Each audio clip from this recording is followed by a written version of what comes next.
1990 September 25 BJP നേതാവ് LK അദ്വാനിയുടെ നേതൃത്വത്തിൽ രഥയാത്ര തുടങ്ങി. ഗുജറാത്തിലെ സോമനാഥിൽ നിന്നാണ് ഇന്ത്യൻ രാഷ്ട്രീയത്തിന്റെ ഗതിയാകെ മാറ്റിയ യാത്ര തുടങ്ങിയത്. 10,000 കിലോമീറ്റർ സഞ്ചരിച്ച് യാത്രയുടെ സമാപനം ഒക്ടോബർ 30 അയോധ്യയിൽ. ഇങ്ങനെയാണ് രഥയാത്ര ആസൂത്രണം ചെയ്തത്. ബാബറി മസ്ജിദിന്റെ സ്ഥാനത്ത് രാമക്ഷേത്രം നിർമ്മിക്കണമെന്ന ആവശ്യവുമായി ആരംഭിച്ച രഥയാത്ര രാജ്യത്തെയാകെ ഇളക്കിമറിച്ചു.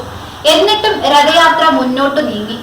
രാജ്യാധികാരത്തിലേക്ക് BJP രഥം തെളിയിച്ചു കയറ്റിയത് അദ്വാനിയാണ്.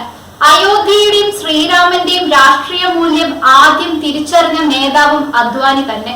രഥയാത്ര ബീഹാറിൽ പ്രവേശിച്ചതോടെ അന്നത്തെ മുഖ്യമന്ത്രി ലാലു പ്രസാദ് യാദവിന്റെ സർക്കാർ രഥയാത്ര തടഞ്ഞു. അദ്വാനിയെ അറസ്റ്റ് ചെയ്തതോടെ രഥയാത്ര മുടങ്ങി. എന്നാൽ കർസേവകർ കൂട്ടമായി അയോധ്യയിലേക്ക് നീങ്ങി. ഉത്തർപ്രദേശിൽ മുലായം സിംഗ് യാദവിന്റെ സർക്കാർ നിരവധി കർസേവകരെ അറസ്റ്റ് ചെയ്തിട്ടും 1992 ഡിസംബർ 6 കർസേവകർ ബാബറി മസ്ജിദ് തകർത്തു. മതേതര ഇന്ത്യയുടെ ഹൃദയത്തിനേറ്റ മുറിവായി ഈ സംഭവം വിലയിരുത്തപ്പെട്ടു. രഥയാത്രയിൽ അദ്വാനിക്കൊപ്പം മറ്റൊരു മുതിർന്ന നേതാവ് മുരളി മനോഹർ ജോഷിയും ഉണ്ടായിരുന്നു. ഇക്കാലത്ത് അദ്വാനിയുടെ സന്തത സഹചാരിയായിരുന്നു നരേന്ദ്രമോദി.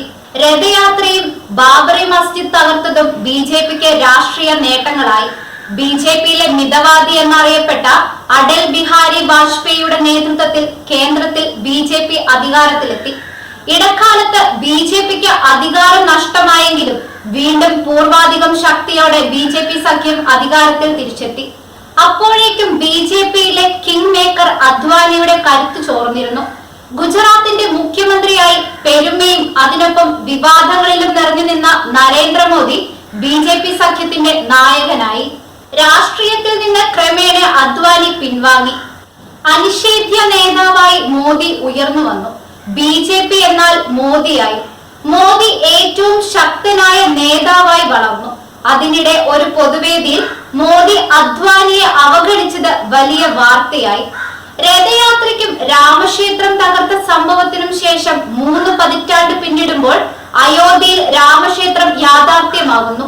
ശ്രീരാമനും അയോധ്യയിലെ രാമക്ഷേത്രവും പൊളിറ്റിക്കൽ ഇമേജുകളായി മാറുന്നു. BJP വിശ്വാസത്തെ രാഷ്ട്രീയമായി ദുരുപയോഗം ചെയ്യുന്നു എന്നാരോപിച്ച് കോൺഗ്രസ് ഉൾപ്പെടെയുള്ള പ്രതിപക്ഷ കക്ഷികൾ അയോധ്യ രാമക്ഷേത്ര ഉദ്ഘാടന ചടങ്ങ് ബഹിഷ്കരിക്കുന്നു. അതിനിടെ ശ്രദ്ധേയമാകുന്നത് അയോധ്യയെ രാഷ്ട്രീയ ആയുധമാക്കിയ LK അദ്വാനിയുടെ വാക്കുകളാണ്. ഈ മാസം 22 നടക്കുന്ന അയോധ്യ രാമക്ഷേത്ര പ്രതിഷ്ഠാ ചടങ്ങിന് മുന്നോടിയായി രാഷ്ട്രധർമ്മ എന്ന മാസികയിൽ എഴുതിയ ലേഖനത്തിലാണ് അദ്വാനിയുടെ അഭിപ്രായ പ്രകടനം. അയോധ്യയിൽ രാമക്ഷേത്രം ഉയരണമെന്ന വിധി നേരത്തെ കുറിക്കപ്പെട്ടതാണ്. ഞാൻ അതിന്റെ സാരഥി മാത്രമായിരുന്നു. ശ്രീരാമൻ തന്റെ ക്ഷേത്രം പുതുക്കി പണിയാൻ തിരഞ്ഞെടുത്ത ഭക്തൻ എന്നാണ് പ്രധാനമന്ത്രി നരേന്ദ്രമോദിയെ അദ്വാനി വിശേഷിപ്പിക്കുന്നത്. അയോധ്യ ക്ഷേത്ര നിർമ്മാണത്തിന് മേൽനോട്ടം വഹിച്ചതിന് അദ്ദേഹത്തെ അദ്വാനി അഭിനന്ദിക്കുകയും ചെയ്തു.